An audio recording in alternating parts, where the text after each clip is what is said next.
अन्न का अपमान। एक बार की बात है, रामपुर गांव में सुधा नाम की एक लड़की रहती थी। वह देखने में बहुत सुंदर थी, लेकिन उसकी एक खराब आदत थी कि वह खाना खराब करती थी।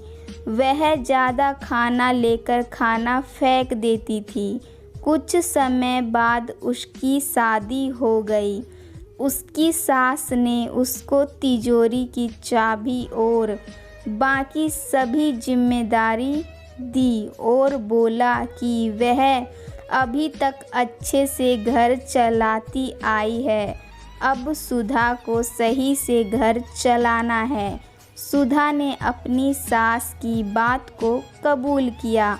सुधा इसके बाद अपने पति से बार बार कभी चीनी, कभी चावल और कभी दाल मंगवाती थी। जब उसकी सास को इस बात के बारे में पता चला तो वह सुधा को बोली कि तुम महीने भर का राशन एक बार में क्यों नहीं मंगवाती। सुधा ने बताया कि वह एक साथ मंगवाती है, लेकिन वह कम पड़ जाता है। सुधा की सास ने इसके बाद पता लगाने की राशन कहाँ जाता है, रसोई में थोड़ी नज़र रखनी शुरू कर दी। कुछ दिन में रसोई में देखने पर उसको पता चला कि सुधा ज़्यादा खाना बनाती थी, जिससे बहुत सारा खाना फ्रिज में पड़ा रहता था। उसने सुधा को खाने की अहमियत के बारे में सिखाने की सोची। एक दिन उसने सुधा को बुलाकर कहा कि हमारे पहले वाली नौकरानी के बच्चे की तबीयत ठीक नहीं है, मुझे वहाँ जाना है, क्या तुम भी चलोगी। सुधा भी अपनी सास के साथ जाने के लिए तैयार हो गई।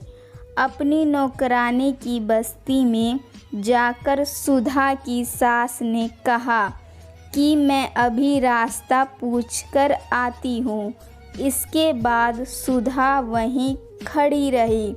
सुधा ने एक घर के अंदर देखा तो एक छोटा बच्चा भूख के कारण रो रहा था। उसकी माँ ने अपने अनाज के सभी बर्तन देखे, लेकिन वो खाली थे। यह देखकर सुधा को रोना आ गया। कुछ देर बाद उसकी सास आई और उसको अपनी नौकरानी के घर लेकर गई। नौकरानी के घर जाने पर उसका लड़का बीमार लेटा हुआ था। जब सुधा की सास ने बीमारी का कारण पूछा तो नौकरानी ने कहा कि वह एक घर से बचा हुआ भोजन लेकर आई थी, लेकिन उसको नहीं पता था कि वह खाना खराब था, जिससे उसके छोटे बेटे की तबीयत खराब हो जाएगी। यह कहकर वह रोने लगी। कुछ देर के बाद सुधा और उसकी सास अपने घर आ गए। घर आने पर सुधा अपनी सास के गले लगकर रोने लगी।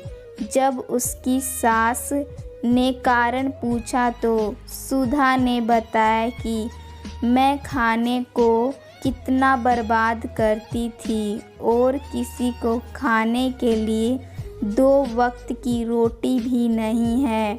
उसने कहा कि अब से वह खाने को कभी बर्बाद नहीं करेगी। सुधा को खाने की कीमत महसूस होने पर उसकी सास खुश थी। इस कहानी से हमें यही सीख मिलता है कि हमें कभी भी अन्न या फिर खाना को कभी बर्बाद नहीं करना चाहिए।